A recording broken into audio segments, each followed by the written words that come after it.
Today, we're going to talk about how I coped with the death.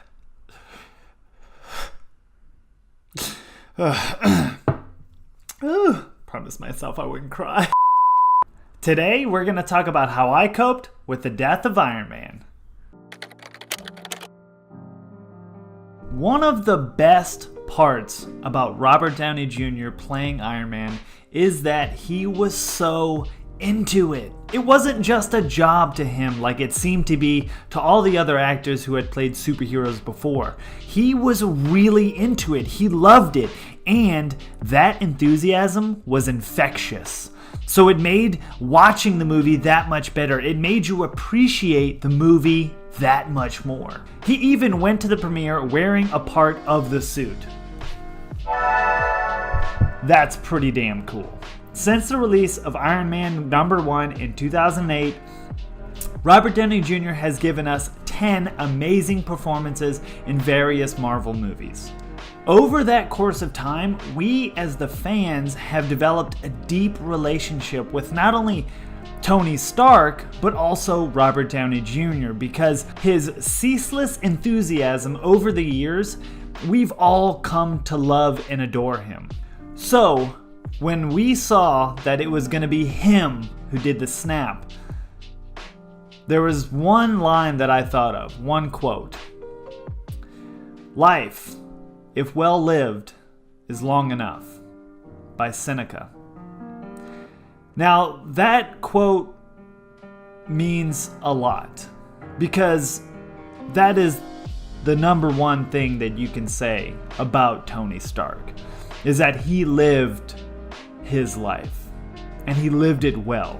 And while he was taking his final breaths in the movie, I kept thinking back to all of the advancements that Tony had made within that time frame that we knew him. Advancements in clean energy, medical technology, time travel. I mean, just to name a few. He lived his life well. And he improved the lives of countless others, which is another hallmark of a life well lived. We also remember all of the endlessly quoted quippy comments that he's made over the years. I'll play some of the greatest hits now. "Doth mother know you weareth her drapes?" That man is playing Galaga. Thought we wouldn't notice, but we did. I told you I don't want to join your super secret boy band. And I'm a huge fan of the way you lose control and turn into an enormous green rage monster. Mother knows you weareth her Anyway, not to mention all of the moments that allowed us to peer into his heart.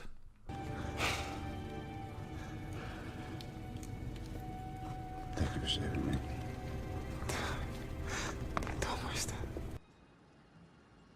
Sorry.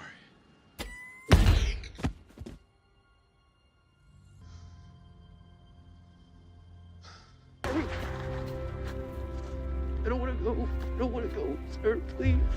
I feel like that's on me. Swear.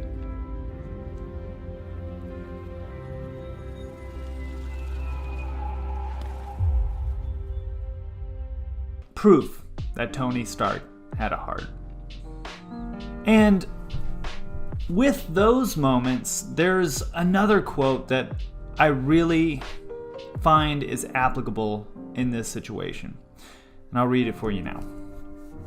"And I ask you, would you not say that one was the greatest of fools who believed that the lamp was worse off when it was extinguished than before it was lighted? We mortals also are lighted and extinguished. The period of suffering comes in between, but on either side there is a deep peace." And this whole quote is summed up when Pepper says to him, "You can rest now," and kisses him on the cheek. Oh, man. Whew. Yeah, we all felt that right in the middle of our throat, just suppressing the tears. Well, not doing a very good job. I cried a lot. Multiple times. But you know what? I'm proud of it. I grew up with these movies. These movies have taught me countless lessons.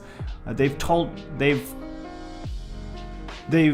reinforced the act of dreaming and the act of striving for something bigger than yourself. And they've done it on a scale that influences millions and millions and millions of people. With Tony, we were able to see such a dramatic transformation in his character and the way that he treated the people around him and the way that he reacted to the people around him. His transformation went from, "You're not the guy to make the sacrifice play, to lay down on a wire and let the other guy crawl over you." I think I would just cut the wire. he transformed from that to the guy that made the biggest sacrifice play and laid down on the wire to let everyone cross. Everyone. He went from the far end of the spectrum of selfishness to all the way at the other end of the spectrum in selflessness. That is a dramatic transformation. That proves to people that you can change in dramatic fashion. There is nothing tying you to who you once were.